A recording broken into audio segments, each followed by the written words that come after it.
The Hammond Plan Commission meeting for February 22nd, 2022. Would you please rise and join me in the Pledge of Allegiance?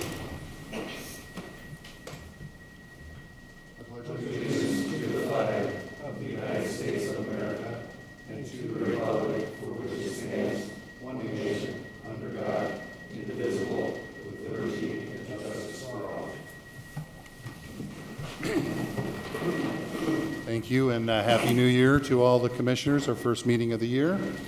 Mrs. Morris-Smith, could you please call the roll? Roger Brott. Here. Dean Budden. Here. Michael Dye. Here. Ann Herbert. Here.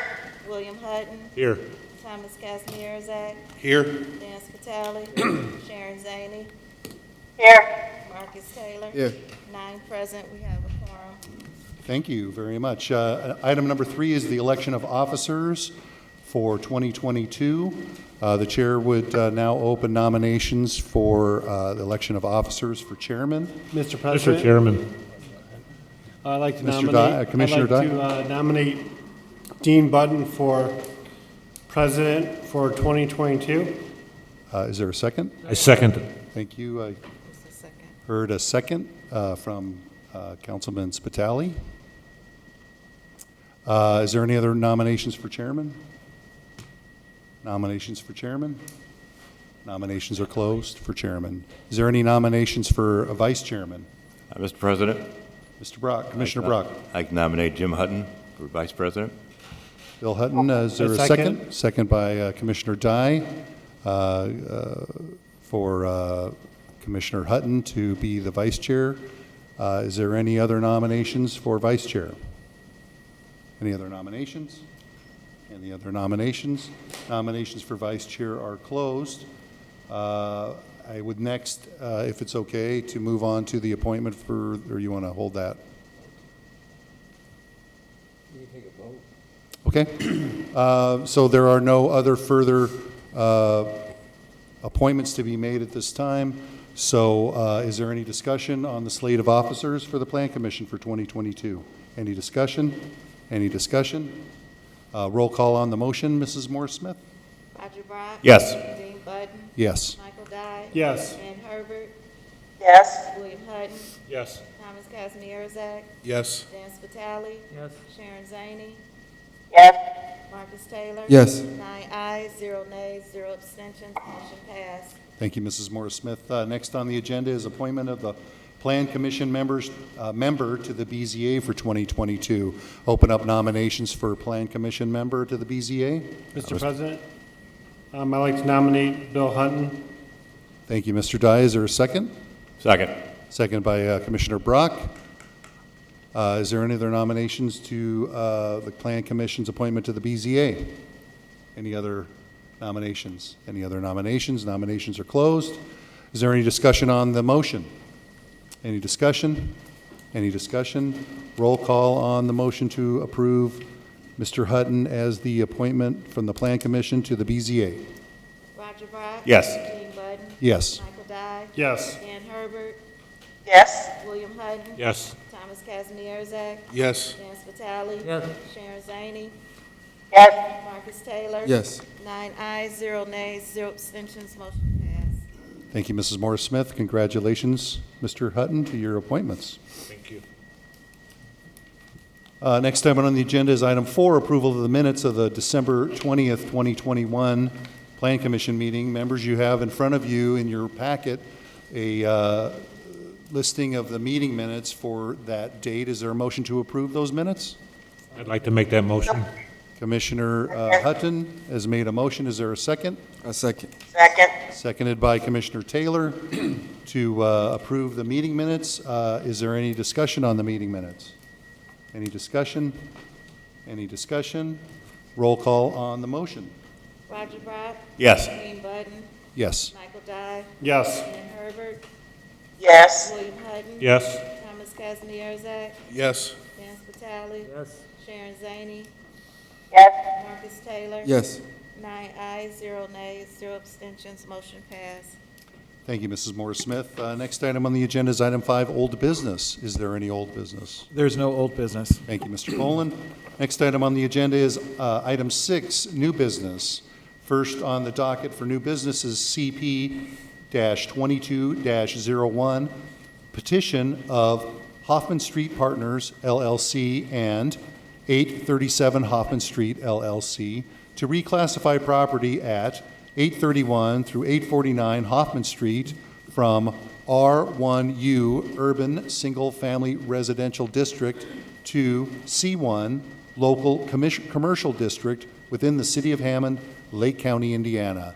I would ask Mrs. Morris-Smith if the public hearing notifications have been met. Yes, they have. Thank you very much. I would then turn it over to the petitioner, the esteemed and venerable Mr. Scott Yaney. Good evening. Thank you very much. Always an honor to appear before you folks, and this year I have the fortune of drawing number 1. So I'm going to try to go a little bit brief or quickly here tonight. If anybody needs more, maybe show up a hand, but Mr. Westland advised me 7 minutes, no more. I know you've got a full agenda. I'm here on behalf of 2 clients this evening, Hoffman Street Partners, LLC, and 837 Hoffman Street, LLC. Mr. Henshaw is a principal with both entities, and he's joining us. So in the event anyone has a specific question, he would be available for you all. The addresses that were here, the common addresses, 831 to 849 Hoffman Street. Now, that's a number of pins I've set forth on the petition documents, but we are seeking rezoning, and we think this is in the best interest of the city for a number of reasons, which I will detail here briefly.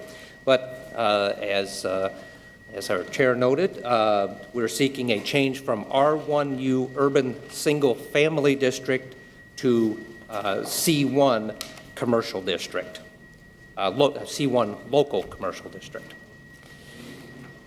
Now, when considering an application to rezone, we have an Indiana statute that governs us, and the Hammond ordinance, zoning ordinance, picks up this same requirement.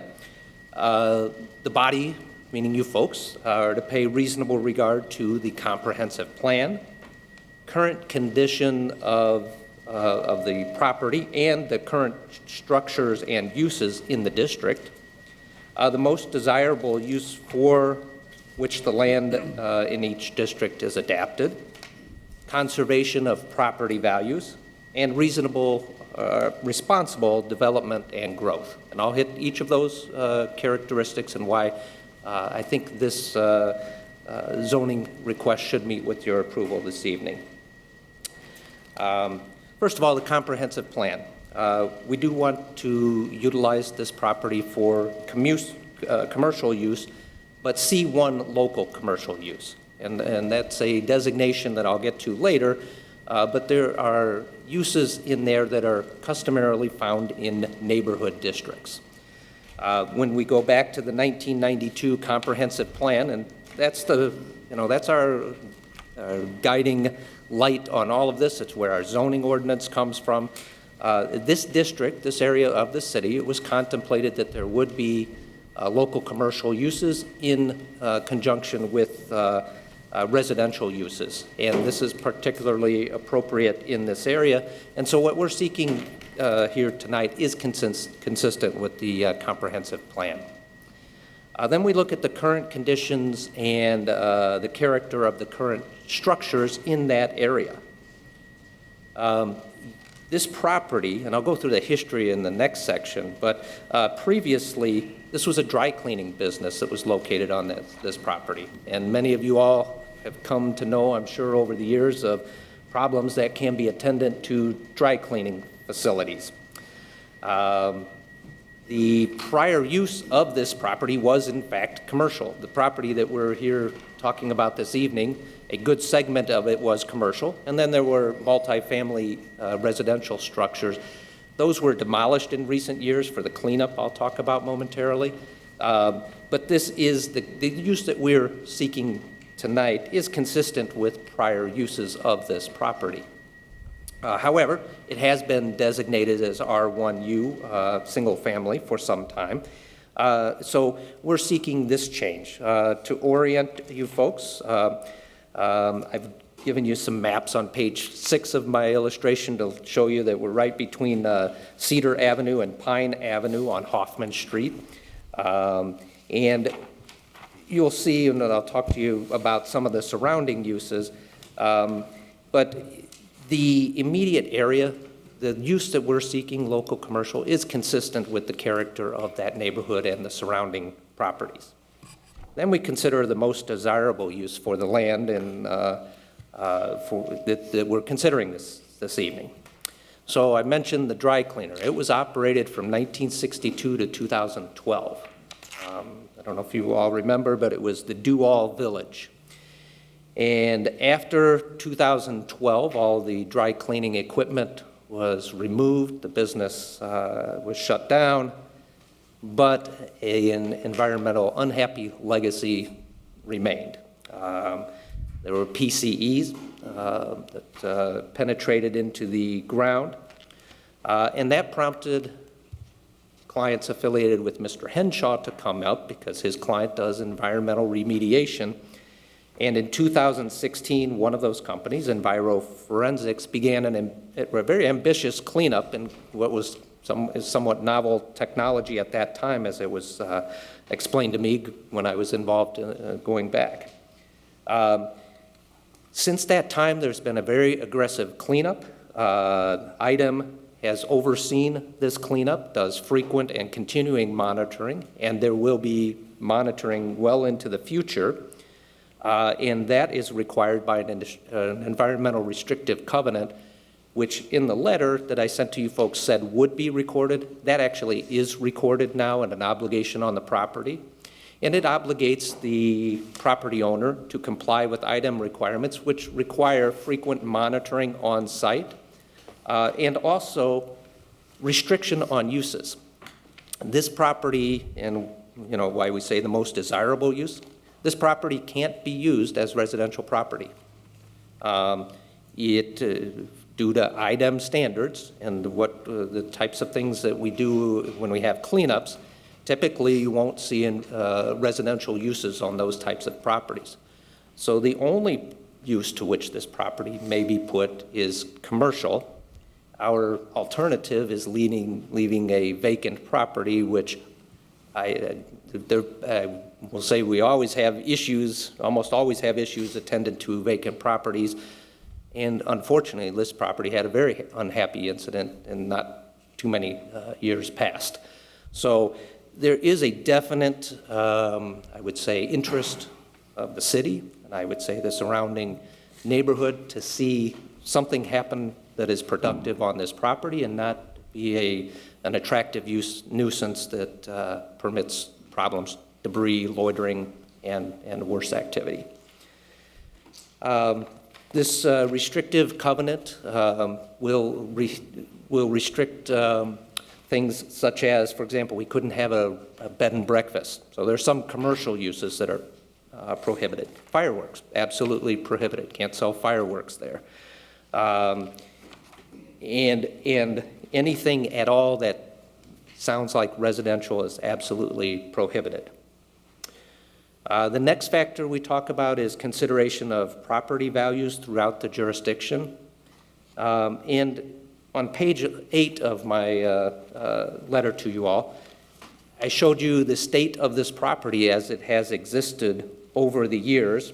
You'll kind of see there's a timeline from April of 2005 when the dry cleaner was there, on through October of 2019. You can see the course of where properties have been demolished. You'll see evidence of the cleanup, or at least changing on the ground, that has happened to permit this cleanup to take place. And then, as I've just suggested, we think the surrounding properties will benefit by this property being put to a viable use rather than remaining vacant.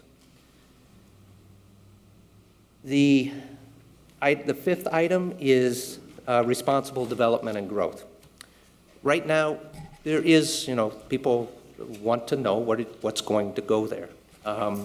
When I'm before you right now, we're talking about rezoning and what will be permitted on the ground. There is no contemplated user at this point. Rather, our first step is to ask and seek zoning to allow commercial uses, because right now we could only put residential uses there, and that, in fact, will never be permitted. So our first step is to come before you all to ask to change to a commercial zoning.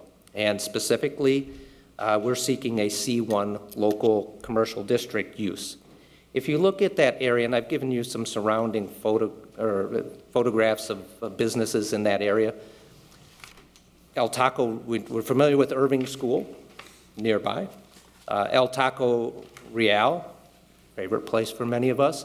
There's to the west, there's a beauty salon. Across the street, some sort of storage type of facility. But there are a number of commercial areas. Many of those commercial areas are on property that is designated for residential use. If we look just a little further west and east and south, we will see C1 local commercial district spots. And in fact, the Hoffman Street corridor is utilized for commercial uses. So given kind of the surrounding existing uses are of the same like and kind that we propose to locate, we think that this would be responsible development and growth in that area. So in conclusion, based on analysis of those 5 factors, we're hoping that the Commission will find that this is a cohesive plan that is being submitted for this property to change the zoning to local commercial district C1 uses. Thank you, Council Yaney. So the petitioner, as Mr. Yaney had mentioned, is on the line, Steve Henshaw. I would ask the commissioners, are there any questions to the petitioner or their counsel at this time? Mr. President? Councilman Spitali. Attorney, on the west side, I believe, is that at the corner of Cedar? And there's a parking lot. Is that his parking lot now? Is that going to be having to be moved or anything when this new building comes in with the vacant building also? So I'm not sure what will happen with development on the ground itself. Anything that does happen on the ground will ultimately have to comply with the restrictive covenant. So I don't know how to answer that question at this time. Oftentimes, there's capping is a good countermeasure when you have environmental intrusions. So I don't know precisely, but I'm not sure that digging that lot up would be the best thing. So I don't know that we know right now. Thank you. Thank you, Mr. Yaney. Is there, Mr. Poland, would you like to make a comment or question? Yeah, Attorney Yaney, just for the record, I believe I was submitted for Mr. Henshaw a document that one of the LLCs bought out the other. Is that correct? Yeah, Mr. Henshaw is shaking his head yes. Yes, that is correct. It was always owned that way, so we quick deeded it over just to make it cleaner to Hoffman Street Partners. And that was the purpose. So originally, it was owned by 837 Hoffman Street, which Hoffman Street Partners acquired. Nonetheless, to sort of make it easier for everyone to understand, we put it under the same ownership just to kind of avoid any kind of confusion, because that seemed to be tripping, kind of confusing over the years. Okay, so technically at this point, it's a single petitioner? Is that what? I guess that would be correct as of, yes, that's correct. Okay, I just wanted to clarify that. And then in the agreement with IDEM, I know you listed the restrictions. I think the one that I don't recall you saying was no sales of firearms. And munitions. Yes, so what an environmental restrictive covenant does is it's protective as the property gets, goes through various either development or transactions over time. And so the deed restriction stays in place. So, you can't have a daycare center there. You can't drink groundwater from that. You have to be cognizant and aware of any sort of development that may require potential vapor intrusion, like a radon system. We felt this was a good place to also add that, just to sort of make the community aware that we have no intention of having this property be used for selling ammunitions, guns, fireworks. So we thought it would be appropriate just to go ahead and put in that very prohibition, or is that the right word, to prohibit that use within the deed, the environmental restrictive covenant. So you can add other things to these restrictive covenants, and that's what we chose to do, in essence, to give peace of mind to the community. Okay, and then more of a comment for the benefit of the Plan Commission members. Not only were they working with the Indiana Department of Environmental Management, they were working also with the Hammond Department of Environmental Management, and all the documents have been reviewed, and the Hammond Department of Environmental Management is agreeable to all the agreements that have been worked out with the Indiana Department of Environmental Management. Thank you, Brian. Ron deserves a lot of credit for his oversight. Thank you, Mr. Poland. For clarity, for the chair's clarity, this is an entire block segment on Hoffman between Cedar and Pine. So it's the entire frontage of Hoffman between Cedar and Pine. Yes, up to the alley. Correct. Thank you. Other questions for the petitioner? Mr. President. Commissioner Ty. On page 10,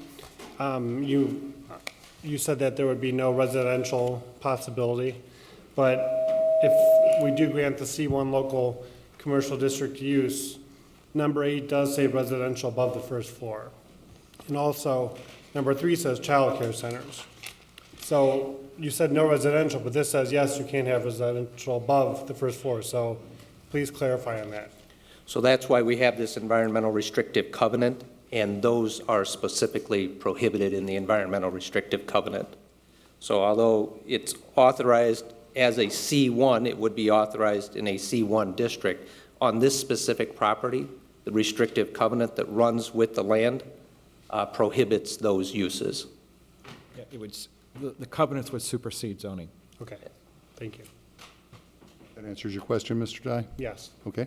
Mr. Hutton, did you have anything to add? No, he answered it. Thank you very much. Thank you. Okay, last call. Any other questions for the petitioner? Okay, thank you very much. Thanks, Mr. Yaney and Mr. Henshaw. We're going to turn it now to a public hearing portion of our meeting. This gives the public an opportunity to make comments, ask questions about the petition. So at that point, I will now open up the meeting for a public hearing. If anyone in the audience wishes to speak in favor of this petition, I would invite you forward now to do so. If there's anyone in the audience now wishing to speak in opposition to this petition, I would invite you to come forward. If there's anyone wishing to make any general comment at all about the petition, you're welcome to speak now. Seeing none, I will also thank you, Mr. Boland. With new technology comes new processes, so I will, Mr. Poland kindly reminded me that we would go to Zoom and ask if there's anyone on the electronic media that would wish to make a comment, and if so, would you please state your name and your address for the record, please? Good evening. My name is Belia Faransky, and my address is 4744 Pine Avenue. Thank you. Go ahead. I have a concern. Would there possibly be any kind of bar put on that location? That's 3 doors from me. So we will take the rest of the questions and then give the petitioner an opportunity to respond to any questions that may come up. So if you will, if that ends your question for the moment, we'll move on to anyone else on the electronic media wishing to speak. Okay, we're good. Seeing none, I would ask Mr. Yaney or Mr. Henshaw to return to address the woman's comments, please. The first, I don't know users, so I haven't investigated every possible use, but in the locale of the school, I don't think that a liquor license could be obtainable for this property. However, I don't want to speak for somebody that hasn't investigated that. Also, I don't see that as a permitted use under a local C1. Sorry. Actually, if I can address that. Thank you, Mr. Poland. As Attorney Yaney said, the liquor license really, in proximity to a school, is probably the ruling factor when it comes to the serving of alcohol. Under the zoning ordinance, bars by definition under the state statute technically have to serve food. So we treat them in the zoning ordinance as restaurants. And in the C1 district, you are allowed to have takeout, which really wouldn't work with a bar, and or a limited amount of seating under the restaurant cafe, which is 9 seats, which would be a conditional use. So with those kind of steps and restrictions in there, the likelihood of a restaurant/bar is pretty low, if non-existent. Thank you. You're welcome. Thank you, Mr. Yaney. Okay, this will then close the public hearing portion of the meeting. Next, I will turn it over to our Director of City Planning, Brian Poland, to give a presentation from staff's perspective. Mr. Poland. The petitioner pretty much addressed the situation as well as the questions that we had after the presentation. So I'm just going to go straight to the recommendation. Staff recommends that the Plan Commission forward the petition to the City Council with a favorable recommendation, and if the Plan Commission agrees with the recommendation, the staff requests that this report is adopted by the Plan Commission as preliminary findings of fact. Thank you, Mr. Poland. Any questions for Mr. Poland? Questions? Thank you. If there are none, the chair would entertain a motion from the Plan Commission to forward this petition to the City Council with a favorable recommendation. Is there such a motion? Mr. President, motion to approve. Thank you, Commissioner Dye. Is there a second? Second. Thank you, Commissioner Kazmierzak. It's been moved and seconded to make a favorable recommendation to forward this petition to the City Council. Is there any discussion? Any discussion? Any discussion? Roll call on the motion. Roger Brock, Yes. Michael Dye, Yes. Ann Herbert, Yes. William Hutton, Yes. Thomas Kazmierzak, Yes. Dan Spitali, Yes. Sharon Zaney, Yes. Marcus Taylor, Yes. Dean Button, Yes. 9 ayes, 0 nays, 0 abstentions, motion passed. Thank you. The chair would also entertain a motion to recommend the staff report to be adopted by the Plan Commission as preliminary findings of fact. Mr. President, I'd like to make a Commissioner Dye. motion. Thank you, Commissioner Dye. Seconded by Councilman Spitali for approval of the motion. Is there any discussion? Any discussion? Any discussion? Roll call on the motion. Roger Brock, Yes. Michael Dye, Yes. Ann Herbert, Yes. William Hutton, Yes. Thomas Kazmierzak, Yes. Dan Spitali, Yes. Sharon Zaney, Yes. Marcus Taylor, Yes. Dean Button, Yes. 9 ayes, 0 nays, 0 abstentions, motion passed. Congratulations to the petitioner, and you did well in your 7 minutes, Mr. Yaney. Thank you so much. Thank you. I think Dave has a different opinion. Thank you. Next item on the agenda is CP-22-02, a petition of Maryville Vascular LLC for the final development plan approval in a PUD Planned Unit Development District located at 440 Douglas Street within the city of Hammond, Lake County, Indiana. And I would ask Mrs. Morris-Smith if all the notification requirements have been met on this petition. Yes, they have. Thank you kindly. I would turn it over to the petitioner. If you would please state your name and your affiliation and where you're from. Hello, Commission. Thank you very much for hearing us. My name is Bill Brennan. I work with the developer. We're basically Chicago-based, suburban Chicago-based. What we're presenting is the development of a dialysis facility.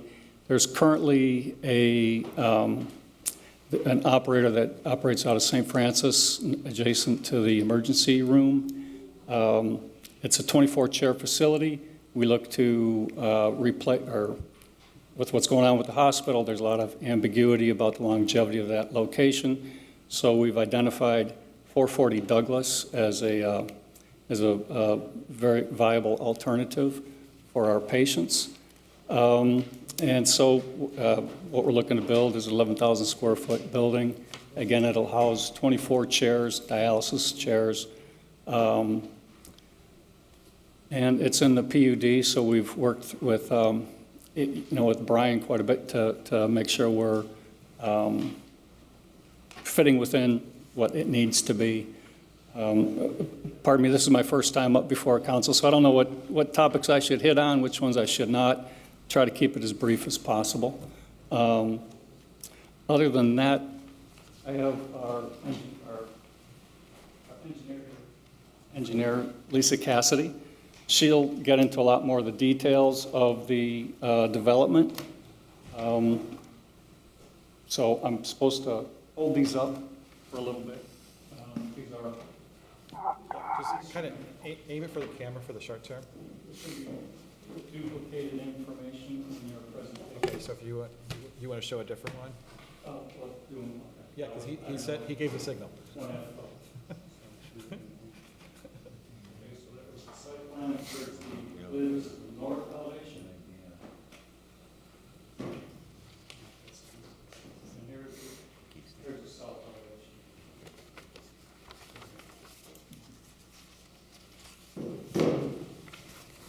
So with that, Could you, do you know how many employees plan to be at the facility? yeah, there should be about, State the microphone. yes, there should be around 20 employees, because it's open 5 days. We're planning on it being open at least 5 days a week. Sometimes with weekends, there'll be staff there. That does not include physicians that will be rounding through there. Thank you. Sure. Any other questions? We'll come back to that. Okay. Thank you. Oh, Mr. Brandon, did you actually sign in? I will. And Ms. Cassidy, same thing. I'll do that too, yes. My name is Lisa Cassidy. I'm with V3 Companies. I'm the civil engineer on the project. So I just wanted to highlight a few of the things on the site plan. I've got a site plan on the board there and elevation views. I think they're also in your packet, was my understanding. But let me just talk through the site plan for a few minutes. As Bill said, it's an 11,000 square foot proposed building. There are 42 parking stalls that will be housed on the site, along with that includes four accessible stalls on the north side of the building there. There's also a drop-off spot at the front door for any patients that will be coming in and getting dropped off instead of parking in one of the parking spots, I should say. The total site is about 1.71 acres in size. So that kind of covers the site plan a little bit. The parking lot will be approximately half asphalt pavement and half permeable pavement, and I'll get into the reasons for that in a minute. I just wanted to also talk about the site design a little bit.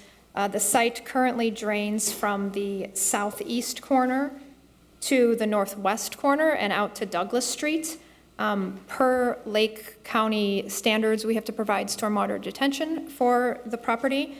That will be provided in the kind of skinny pond along the west side of the property, partially in there and partially underneath the permeable pavers. There will be a layer of stone, and water can be stored in the void sections of that stone under the pavement.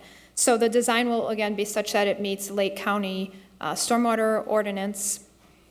There will be a restrictor through that will connect both of, the pond and the permeable pavers will be connected through storm pipes, and then there'll be a restrictor that outlets the water at a slower pace. So the release from the site in proposed conditions will be less than in existing conditions. So you'll see a drainage benefit as well because of the proposed stormwater detention. There will also be utility connections to the site. Water and sanitary will service the building. There's existing utilities in Douglas Street where both the proposed utilities will come from. So the building will be served by water and sewer. The dumpster and the generator will be in the southwest corner, kind of screened from Douglas and Hiles, which was one of the requirements that we worked with. I think that's about all I wanted to talk about on the site.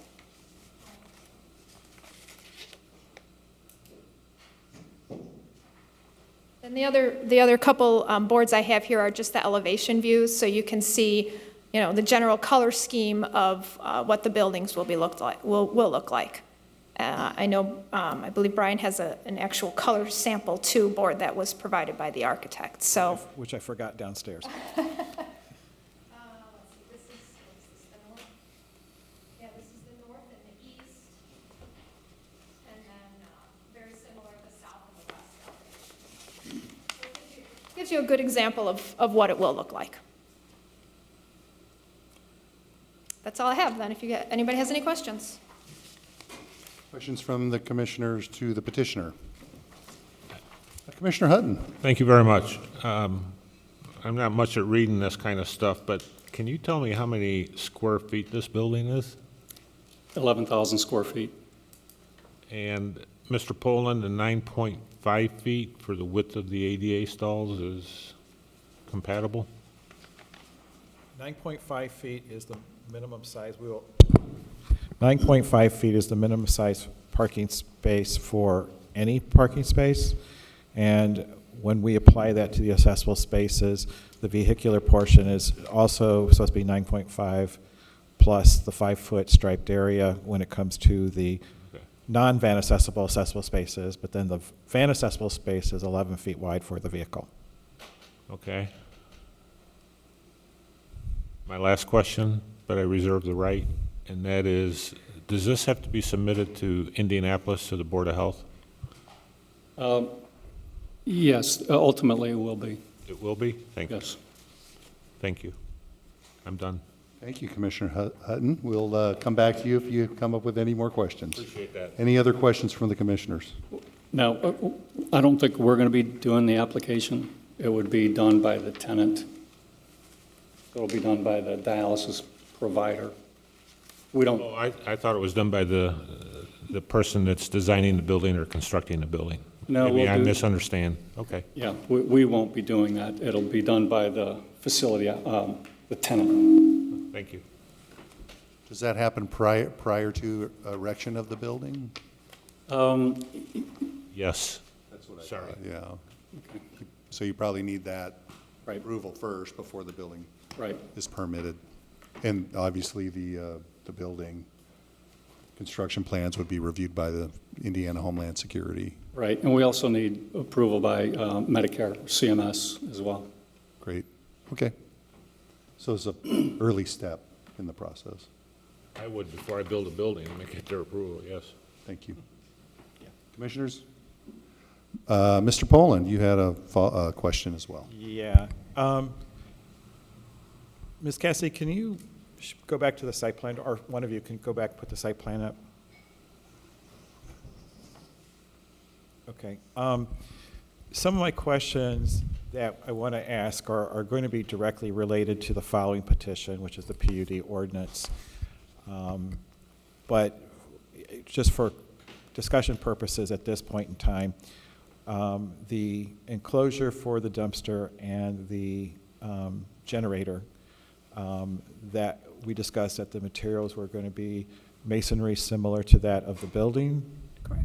And we discussed that the dumpster enclosure was 6 foot, but the generator enclosure was 8 foot because of some security issues that you had with that. Correct, yep.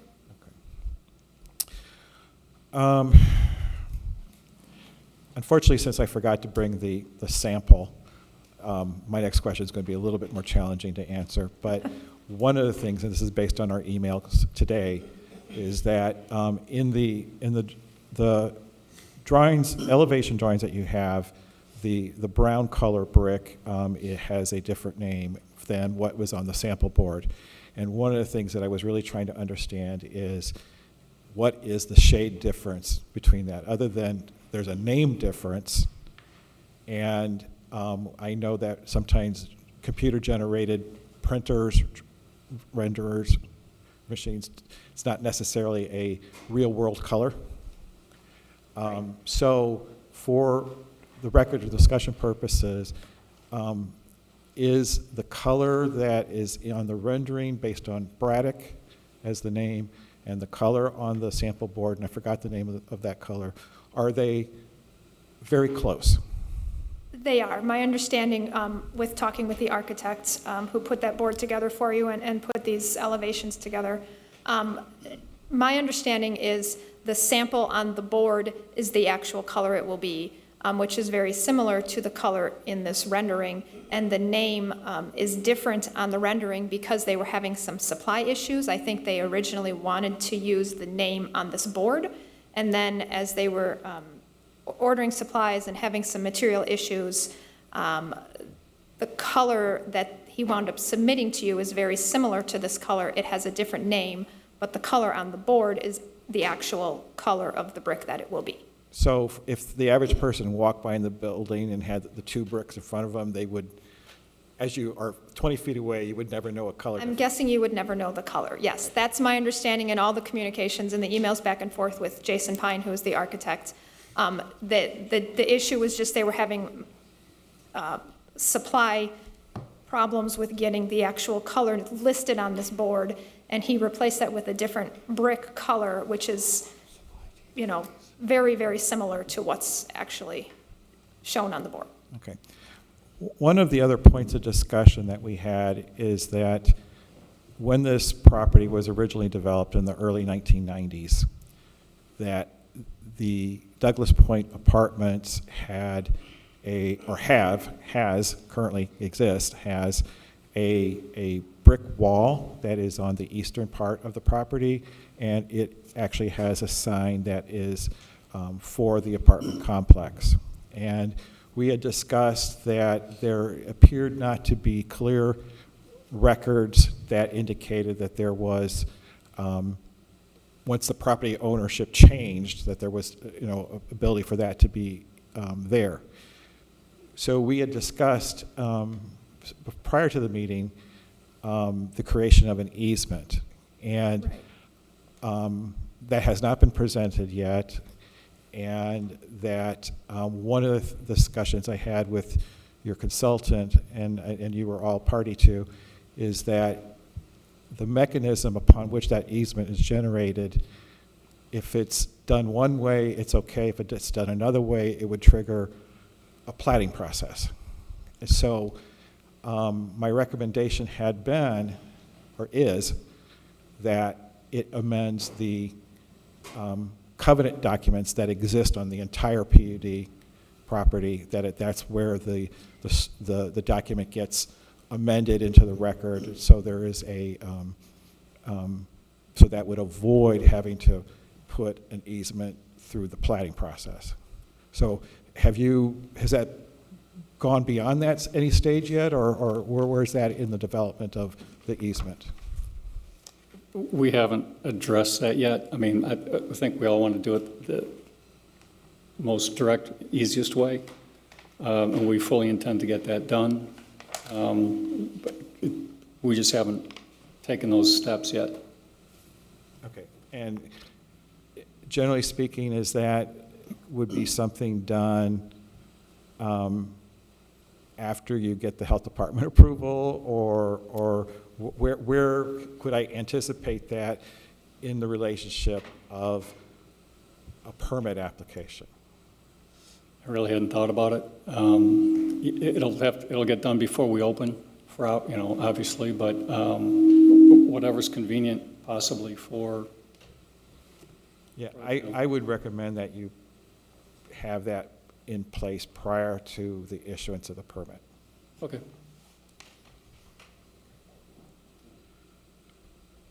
That's all I have at this time.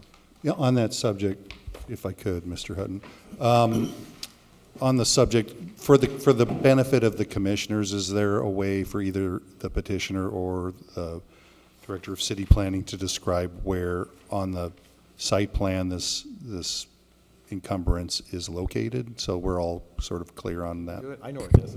Yeah, no, go, okay. We'll let you come across. Sure. You may approach. There is not showing, oh yes, here it is, okay, sorry. So there's a brick, this curve right here is an existing brick masonry wall. I believe the Douglas Point sign is on this wall, and then there's a little bit of a fence here. I'm not sure how far south it continues, but it does continue. It looks to go pretty far south along the entrance road. Yeah, it technically crosses into that circle right of way, but that's another matter. Thank you. For the benefit of the commissioners that aren't present in person, they described a line on the site plan that is just outside of the northeast portion of the parking area, and it sort of follows east to west along the last 3 spaces on the northeast corner facing north, and it travels, the fence line sort of travels along an arc that's consistent with the property line to a point headed south into the platted right-of-way for Hiles Boulevard, if that makes sense to Commissioners Herbert and Commissioner Zaney. Okay, Mr. Hutton, thank you for your patience. Thanks for returning back to me. A couple of questions back to yours. Department of Homeland Security probably takes 4 weeks to get an approval, but have you investigated the State Board of Health? I'm sorry, could you restate the question? The Department of Homeland Security will probably take 4 weeks to get an approval. Okay. The question is, have you investigated the time period with the Board of Health? No. Okay. No. Again, our tenant has, that's going to be their responsibility, and we'll work that out during the, we intend to have that worked out long before. My other, that's good. My other question is, the fuel source for the generator is coal? Diesel. Thank you. Nuclear. I just thought I'd say that. See if you're listening. Old school. Thank you, Mr. Hutton. I'd like to circle back to the brick color, if I might. I would ask that the renderings provided just be corrected to show the proper color that has been chosen, rather than the Braddock that was been presented here. If we could get revised renderings that show the proper color, that would be appreciated. Sure. Thank you. Yeah, I mean, we would definitely need that permit stage. Okay. Mr. Hutton. I want to go back to the diesel question. That's an underground fuel oil tank? No, I don't believe so. How big is it? Do you know? No. Okay. Sorry. Thank you. Any other questions? Okay, we're going to open it up to a public hearing portion, so if you want to just have a seat, we'll probably have to pull the boards down temporarily if you could. So at this point in time, we open it up to a public hearing and would ask if there are any members from the public who would wish to speak in favor of this development and petition would come forward at this time. Any members of the public wishing to speak in opposition of this petition, please come forward at this time. Any members of the public wishing to comment on this petition at this time? Sir, please come forward, and if you would just sign in with your name and address, and then let the commissioners know your name and address for the record, and then you can state your comment. Stacy Allen, 5616 Point Drive in, what's it called again? Douglas Point.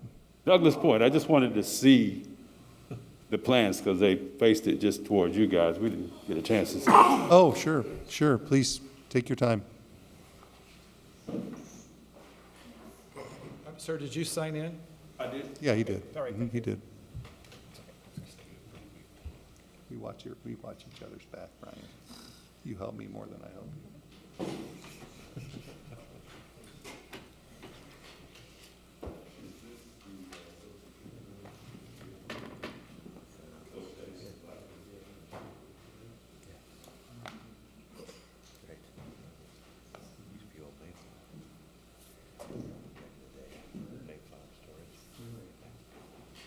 Thank you. I would also ask then if there is anyone on our electronic virtual meeting that wishes to make a comment on response to this petition.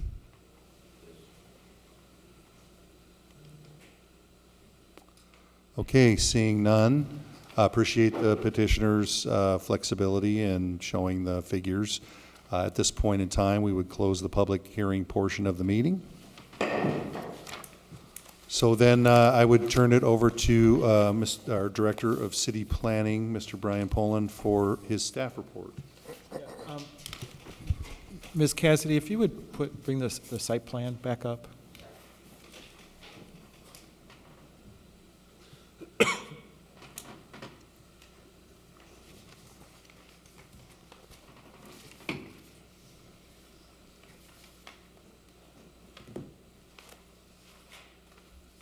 Thank you. For the Plan Commission members, this is parcel A2 of the Douglas Point PUD. It is located adjacent to the Social Security building on the west, the apartment complex on the south, the clubhouse on the southeast, and a vacant lot on the east of Hiles, which is parcel B. As you can see from the staff report, when we are looking at a development plan, there are a lot of items that have to be addressed, and I will not go through them because I'm sure you've all read them and understand them, but if not, you can certainly ask questions if there's anything that needs clarified. As per my other questions, that were previously stated, we talked about the height of the fence, we talked about the brick color, and we talked about the wall and the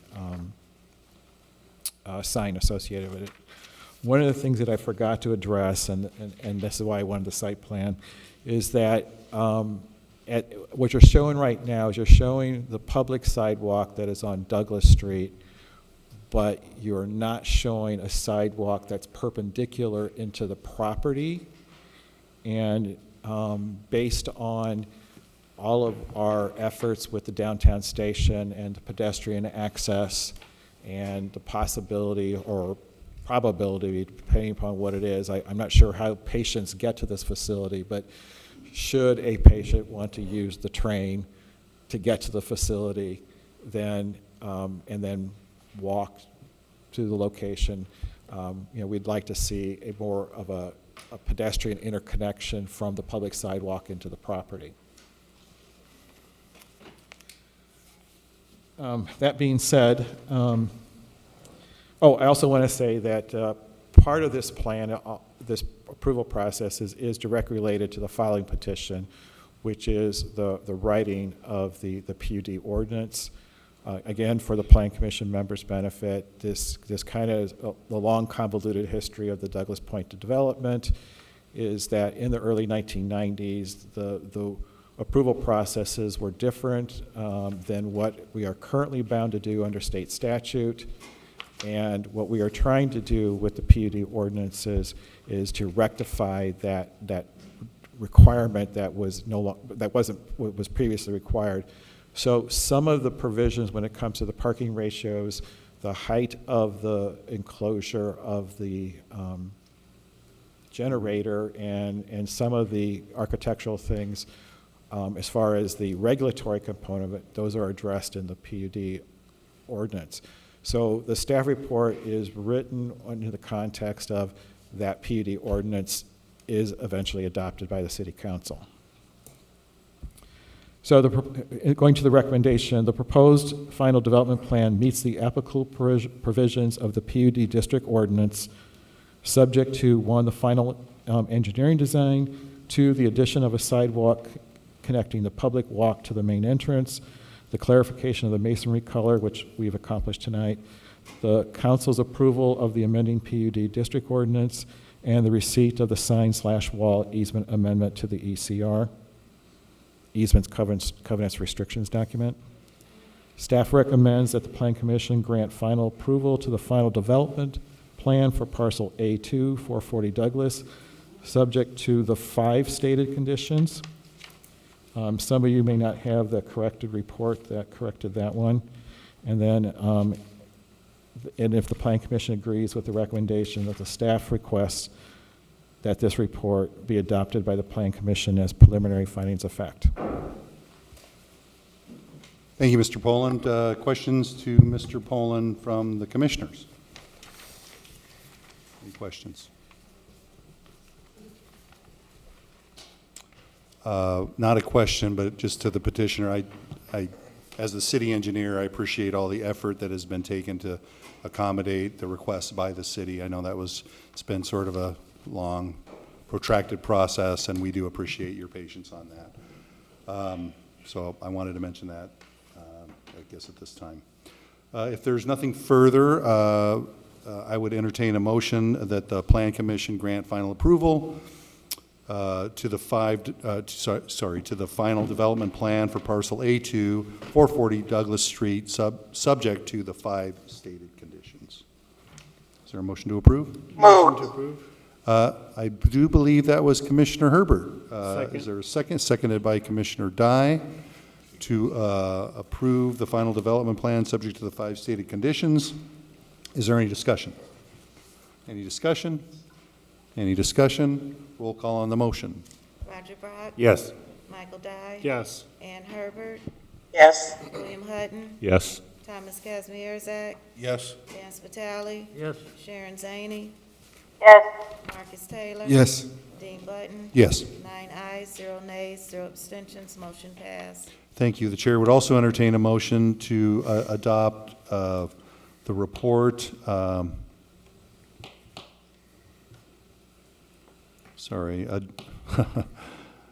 Adopt this report as a preliminary finding of fact. Motion to approve.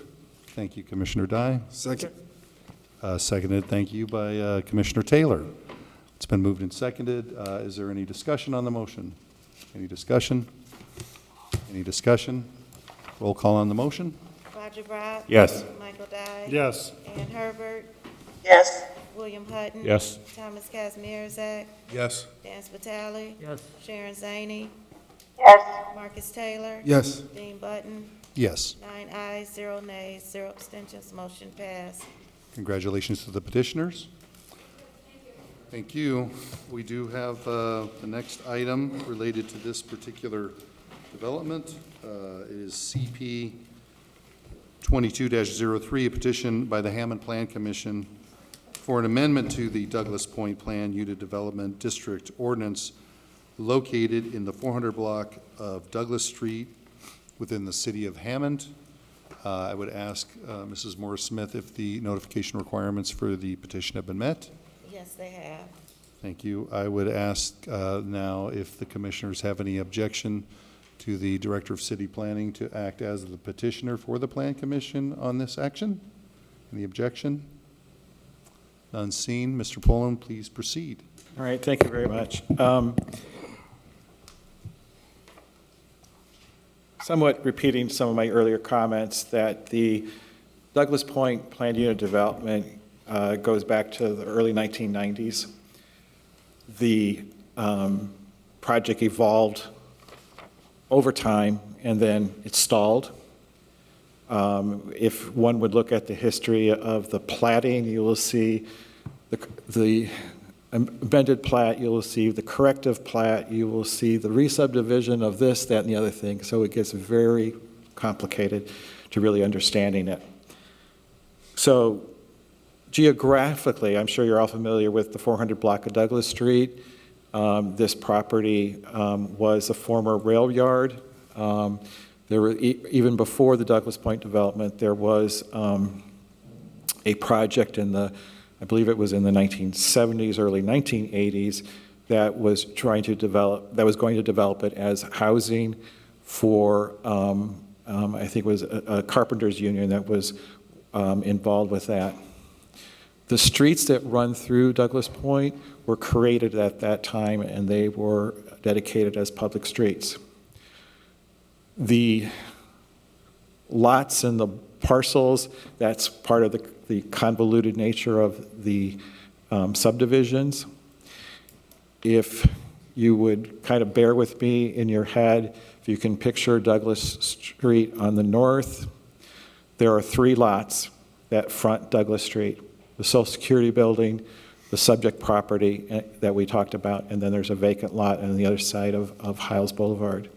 Those parcels are referred to as parcel A1, for left to right, west to east, A1, A2, and B. Immediately south of B, which then backs up to the post office, is parcel C. It's a little confusing. I'm not sure where parcel D is, but parcel D actually is, I think, south of C, and parcel D and parcel E were combined, and that's where the assisted living facility is. In the PUD ordinance, that is the one, that's where we started this correction of the missing documents. So parcel D/E is the assisted living facility, and that's not being changed. It's just we're kind of integrating the numbers around that. The apartment complex that is south of the Social Security building was the first apartment complex. That's actually Lot 1. Lot 2 is the clubhouse that is just south of the cul-de-sac. That is where Point Drive and Hiles Boulevard start to split. The series of, there's 3 4-unit condominium buildings that are on the center of the property, and I believe there's 7 paired homes. That entire area is the Soul Villas. And again, there's no PUD ordinance governing that. The southern cul-de-sac circle is the second apartment complex. That's parcel G1 and G2. The streets within that are private streets. And then further south is parcel H. It's kind of a cone triangular shaped parcel, and portions of the Erie-Lackawanna Bike Trail cross onto that. So you have a visual of all this? Okay. Yes. You want me to start over? Oh, please. I think I'm going past my 7-minute limit. Parcel C and parcel H. Those two under a PUD, the PUD ordinance, the governing ordinance of the PUD district says that 8% of the property has to be set aside as open space within the development. Parcel C and parcel H are those open space parcels. They actually are greater than the 8% requirement. So in trying to fill in the gap of the PUD ordinance and integrate it into what's already in the zoning ordinance, I tried to set up the uses and development principles for A1, A2, and B, all three together. And taking the Social Security building as the lead, meaning a government building and an office building. And if you look at the ordinance, there's the list of all the permitted uses. And I'll just briefly go through that.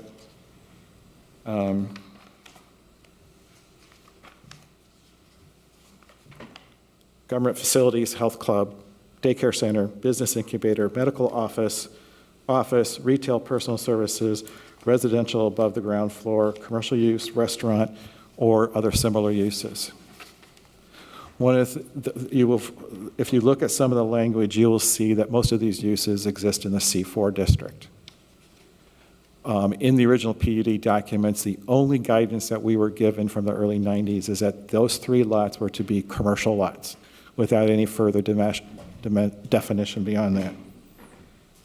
So we also then realize if there's a certain amount of C4, if everything's based on C4, there are certain C4 uses that we would not want to have developed on this property, and that's in the prohibited uses. Of course, we would not want to have adult uses there, contractors' offices, fireworks, vehicle sales, rental service, wash detail, or fueling station, or any of those similar uses to those. The rest of the PUD governs all the developmental principles. These are somewhat based on what we know about Social Security. They are based on what we know about this development and sets up general principles or zoning provisions as to what we're allowed to occur in this development. Specifically, though, when we talked about the parking ratios, and this is related to the dialysis center, is that they had a different parking ratio requirement than what we would normally want to have in commercial developments. So that is called out specifically. They actually said 3 per 1,000. I just changed to 1 per 300, which gives it slightly, 3 1/3 per 1,000. The lighting language is similar to other parts of the ordinance. The signage language is similar to other parts of the ordinance, with the statement that the whole question of the Douglas Point sign and wall that we talked about previously, that's specifically addressed here with the anticipation that there would be an easement. Parcels C and H are addressed in here by calling them out as the open space requirement, following some of our S1 requirements. I forgot to say is parcel F was the property, well, if you can picture where the assisted living is, the parcel directly south of that, that's now associated with the golf ball church, the geodesic dome. Sometime in the 2000s, that parcel was purchased by the church. It was zoned out of the PUD, so therefore parcel F no longer exists. I mean, it exists in the legal descriptions, but it's no longer part of the PUD. And then, hopefully sometime in the future, we will integrate language for the apartment complex. So that's lot 1 and lot 2, and parcel G1 and G2. Hopefully that will happen soon. The Soul Avenue Villas, which is the center, we're actually just in discussion with somebody right now who wants to potentially finish that development, do it slightly differently than what we see out there currently. We don't know what those provisions are, but hopefully in the next month or so, we will be having another PUD amendment come through and discuss the Soul Avenue Villas so we can fill in that gap.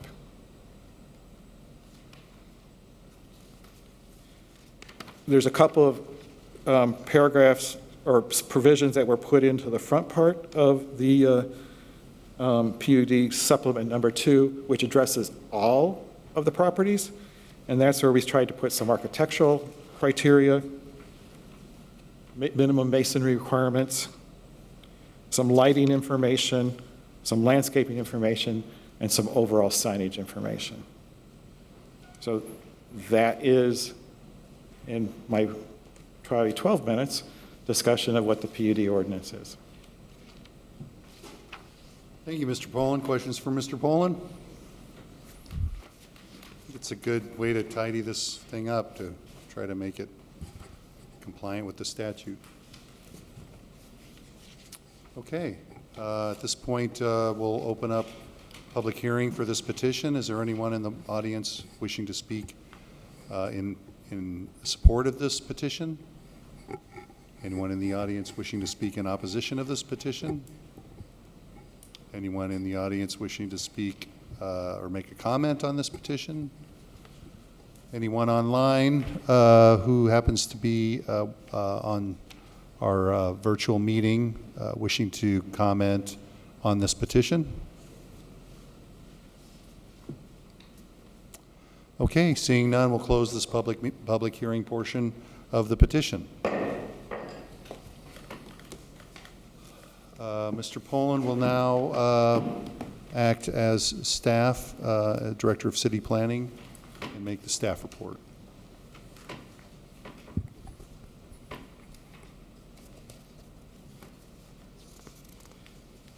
Staff recommends that the Plan Commission approve the text amendment to the PUD supplement number 2, which is amending ordinance 9260 and of the zoning ordinance 8514 regarding the Douglas Point Plan Unit Development District, and forward the ordinance to the City Council with a favorable recommendation. If the Plan Commission agrees with the recommendation, the staff requests that this report be adopted by the Plan Commission as findings of fact. Thank you, Mr. Poland. Questions for Mr. Poland as staff? Questions for Mr. Poland? Hearing none, Chair entertains a motion to approve the text amendments to the PUD supplemental number 2, amending ordinance 9260 and the zoning ordinance 8514 regarding the Douglas Point Planned Unit Development District, and forward this ordinance to the City Council with a favorable recommendation. Is there a motion? So moved. Thank you, Councilman Spitali. Is there a second?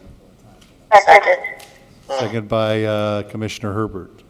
It's been moved and seconded to make a favorable recommendation. Is there any discussion?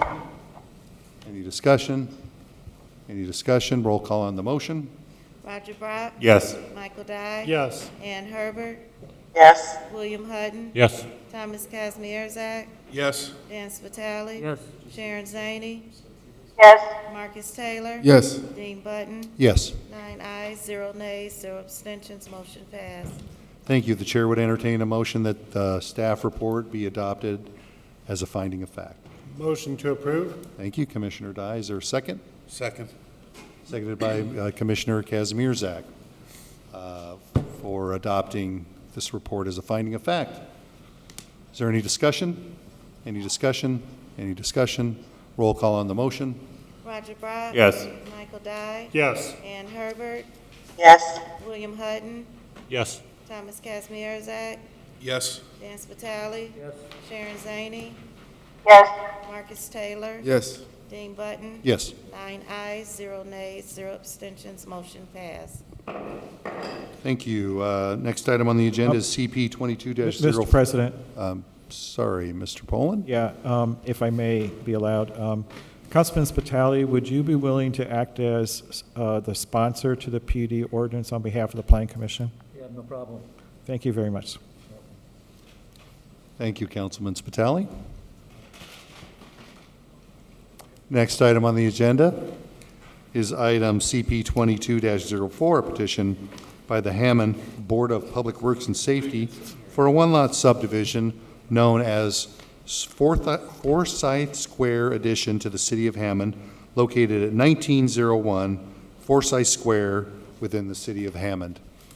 Ms. Morris-Smith, is the notifications requirements been met for this petition? Yes, they have. Thank you very much.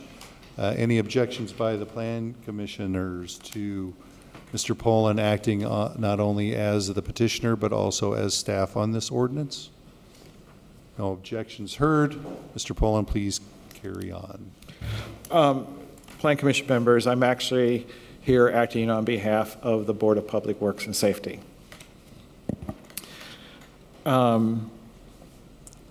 Forsyth Square, and it is important for me to point out that there is no E at the end of the word Forsyth.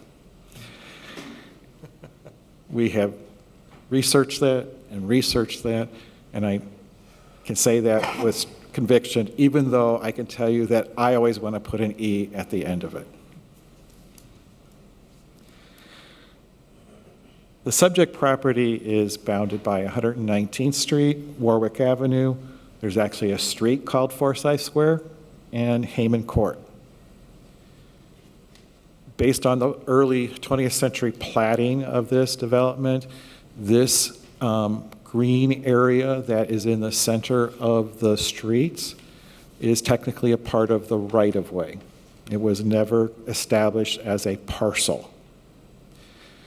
Back in, I believe it was in December, that the council was presented an ordinance to vacate the right-of-way that, based on the legal description of this square. The council did approve that. I won't go into a lot of detail, but the original task was based on a development that was considered at that time, and that development is no longer on the table and is not a part of any of the project here. What the commitment of the administration has been is to take this grass area and dedicate it as formally as a park.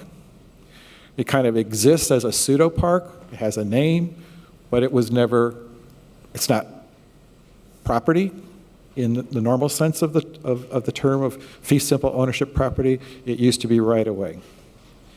So of the efforts that the administration is embarking upon to take it to the level of creating it a park, this is the first step. Well, second step. The vacation was the first step. The second step is to actually create it as a formal lot. And that is what the act of the subdivision is to establish it as a legal lot. Based on what the plat, how it's written, it's defined as outlot. The subdivision ordinance defines an outlot as an unbuildable parcel.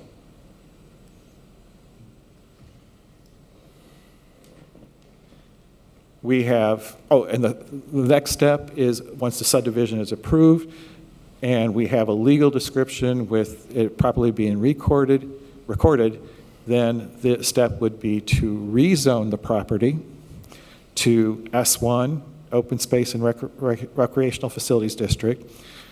Because right now, because it's right away and based on the definition of the zoning ordinance, part of the property, the western part is zoned R1, the eastern part of the property is zoned R3 based on an apartment complex that is on the east side of the street.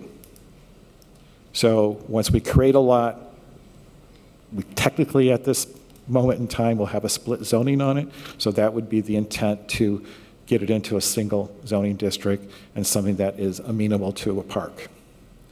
The final step would then be to convey the property from the Board of Public Works to the Parks Department and for them to take whatever actions they take to designate this as a park. So that is the commitment that we are working on to deal with the situation here. One of the technical things that comes to the vacation of right-of-way is that because of how the statute's written, all utilities have rights to put their facilities in public right-of-way. The act of vacation by ordinance, in essence, only removes the right of a public way, meaning the right of public to traverse property, to drive on property. The easement rights that exist in right-of-way are still held after it's vacated. So if we have a property, as we create here, it technically would be 100% available for utilities to locate on it. So we have started and almost completed the process of working with all of the utilities to release and terminate their easement rights. There's one exception. The sanitary district does have a manhole on this property in the southwest corner of it. We also then, just because of the narrowness of the right-of-way of Forsyth Square, the street, and Warwick Avenue, there is a perimeter 5-foot utility easement that will be created as a part of the plat, just so that in case there needs to be street lights and things like that and electric lines run. As far as the action of the Plan Commission, you're here to approve the subdivision as presented. I'm kind of jumping into my role as the staff, if you don't mind. That, we have reviewed this from a technical standpoint. The plat meets all the technical requirements, and it would be up for you tonight to determine if you want to go forward with it after we have the public hearing. Thank you, Mr. Poland, and your elocution of what it's like to make right-of-way into legal property now. Any questions for the petitioner? Commissioner Hutton. Thank you. I need a little help trying to understand this. Are there any existing utilities in this parcel? I'm sorry, say it again? Are there any existing utilities in this parcel? The utilities that we know of at this point in time is the sanitary district manhole and the lines associated with it. Okay, that's what I thought I heard you say.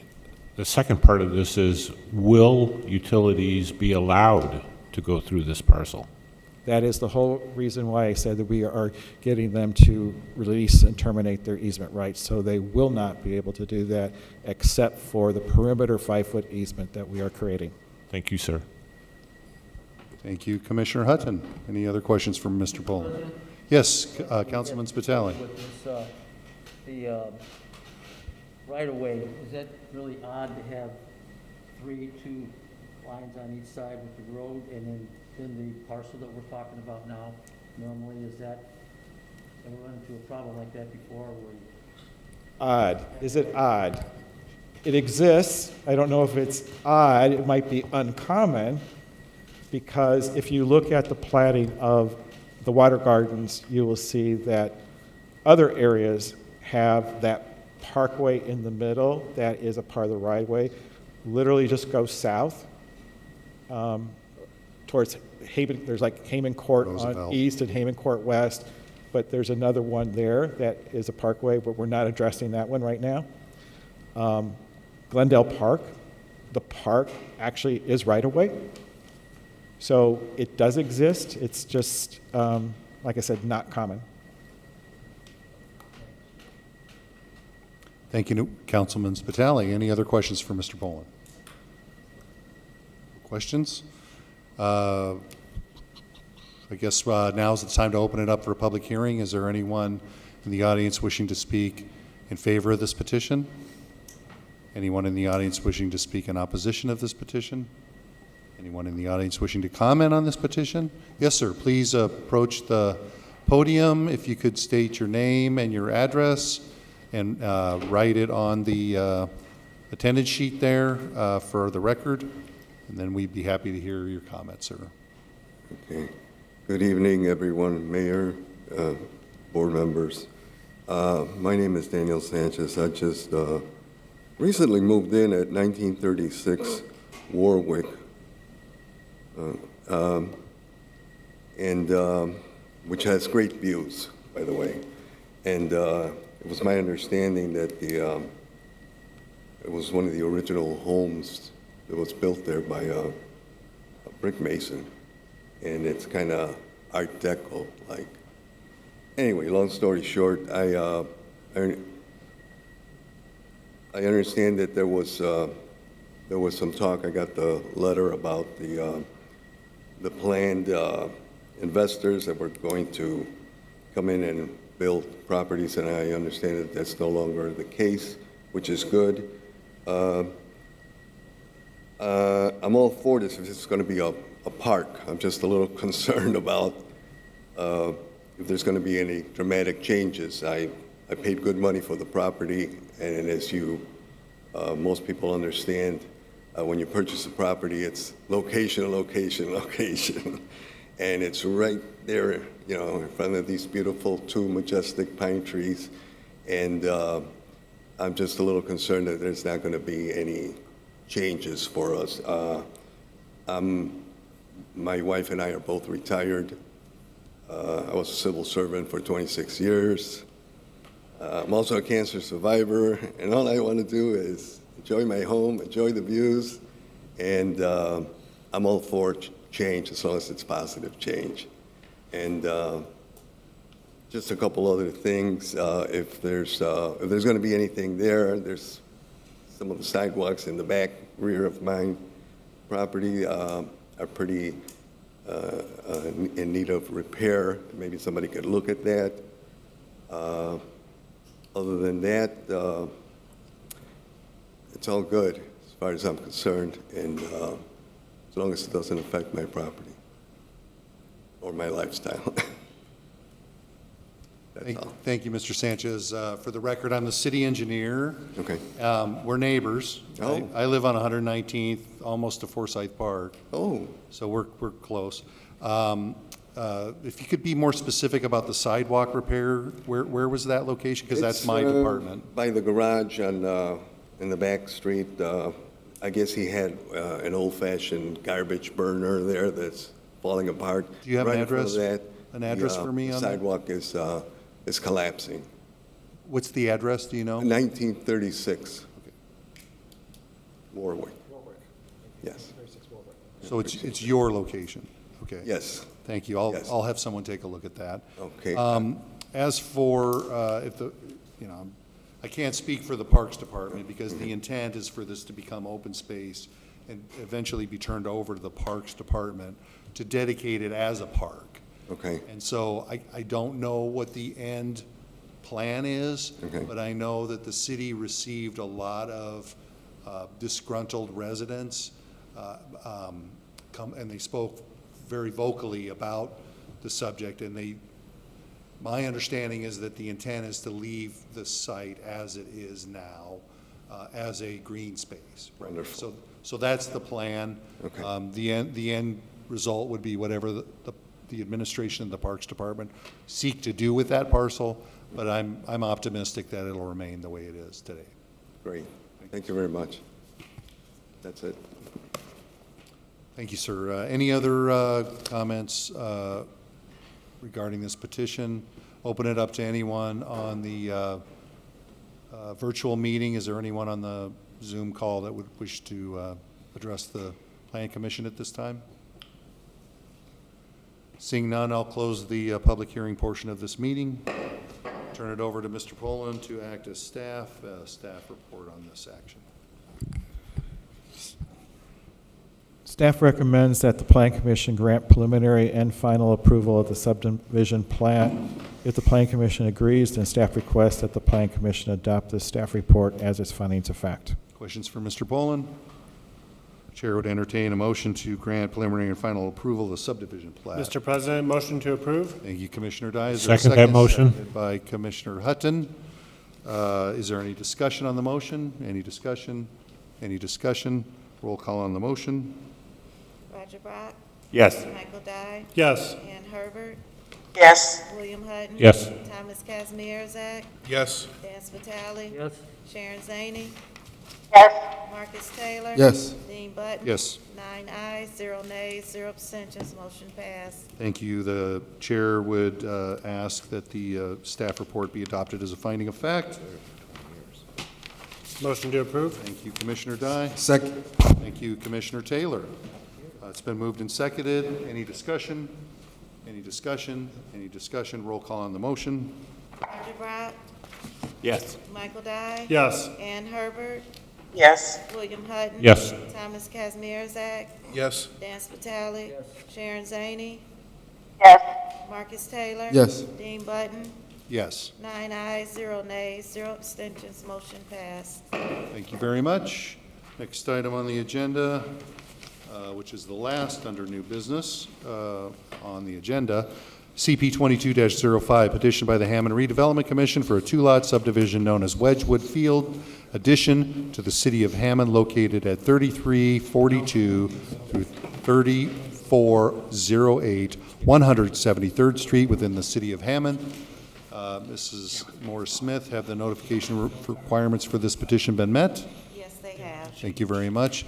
Any objection to, by the commissioners to Mr. Poland acting as the petitioner in this action?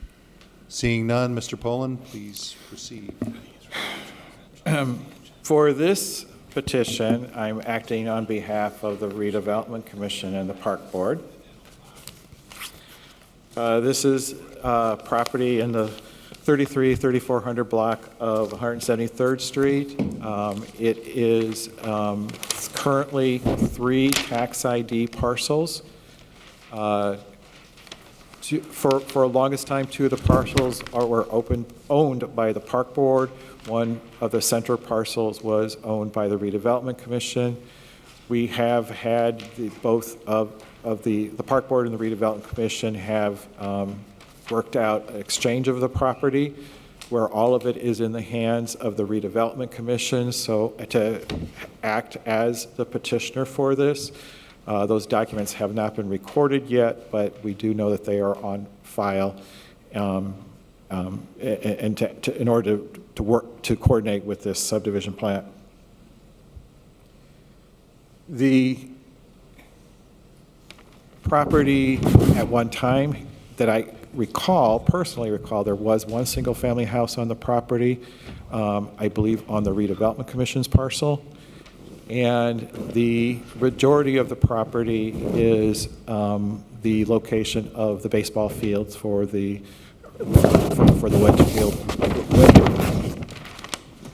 Wedgewood Group.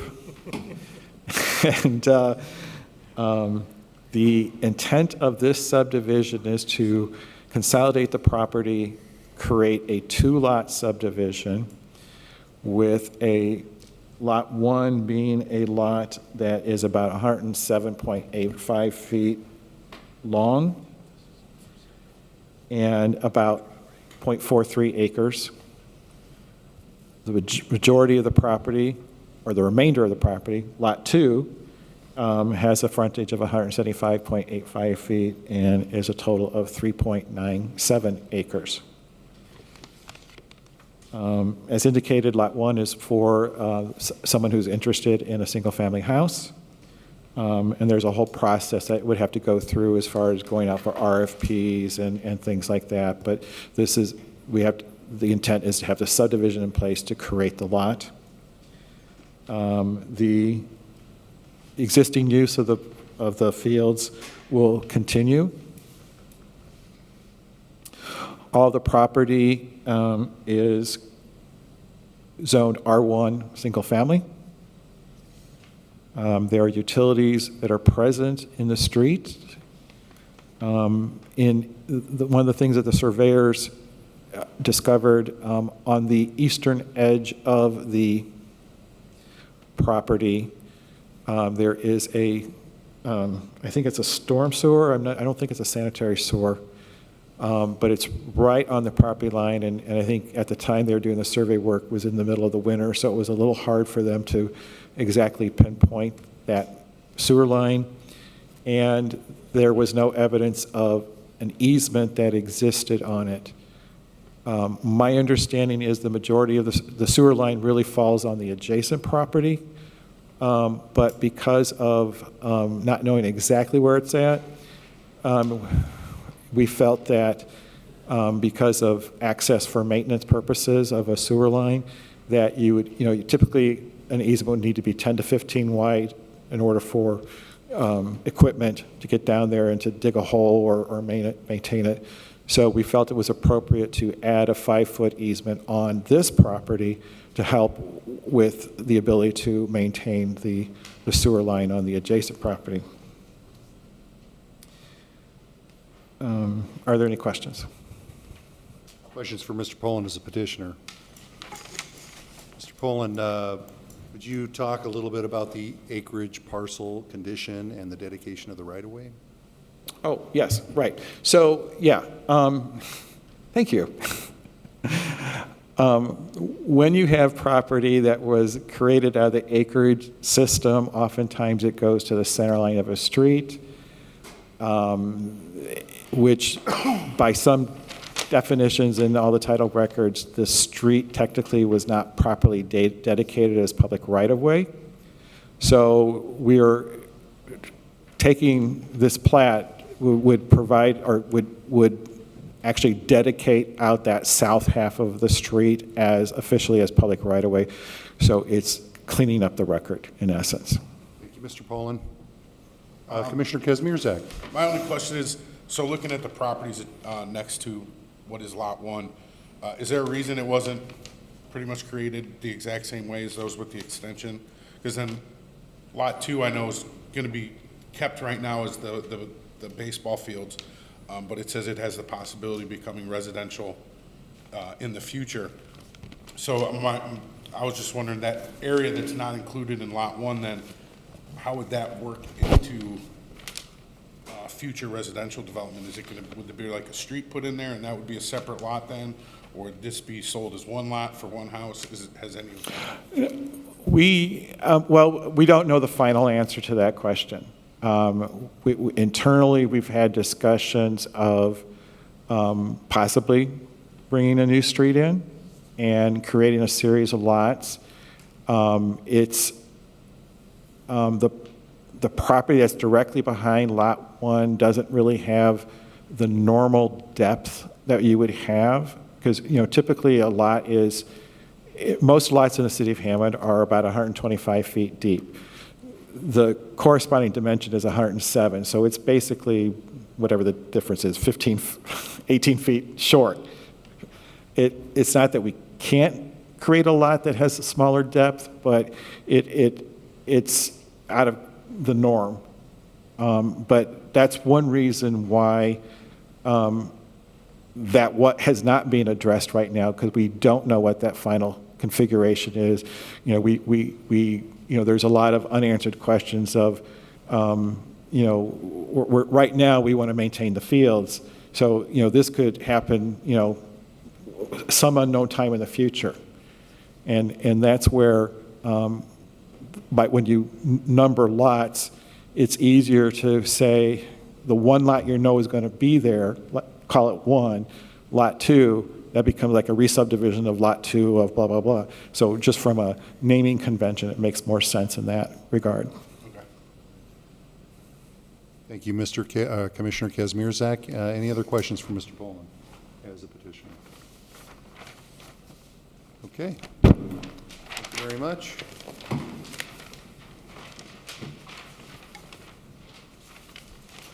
Turn this portion of the meeting over to Mr. Poland as the staff. Oh, I'm sorry, jumped ahead of myself. Thank you. See, you're always looking out for me. Open the public hearing portion of the meeting. Is there anyone in the audience wishing to address the commission at this time regarding this petition?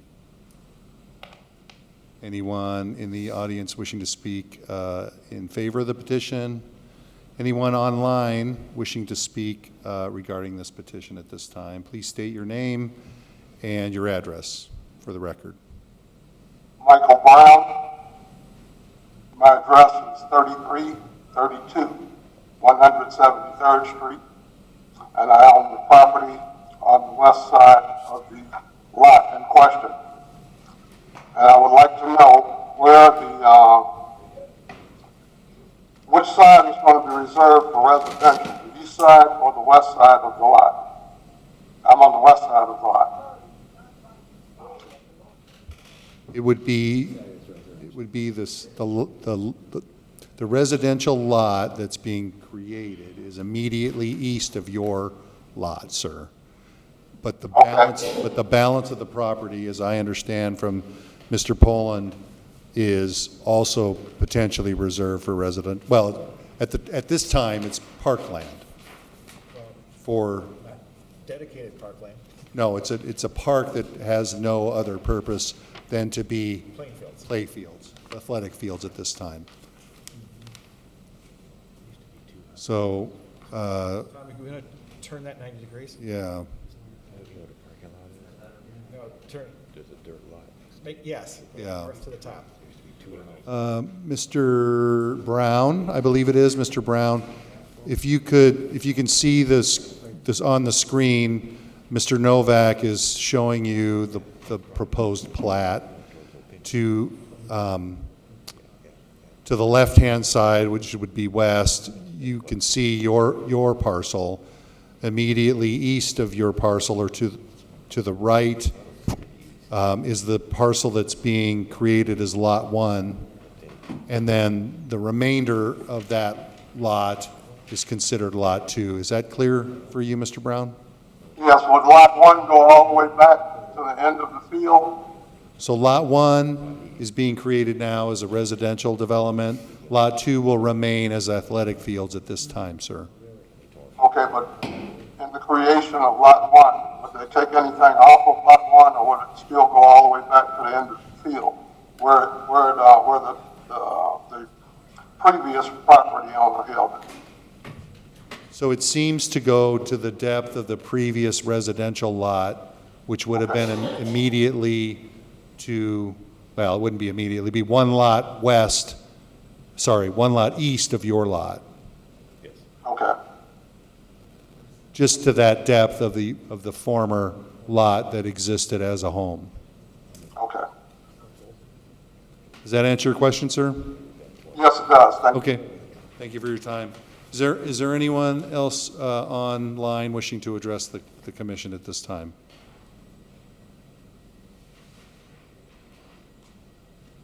Okay, seeing none, we'll close the public hearing portion of the meeting. Thank you. Mr. Poland, if you would act as staff against the petition, please, for the petition.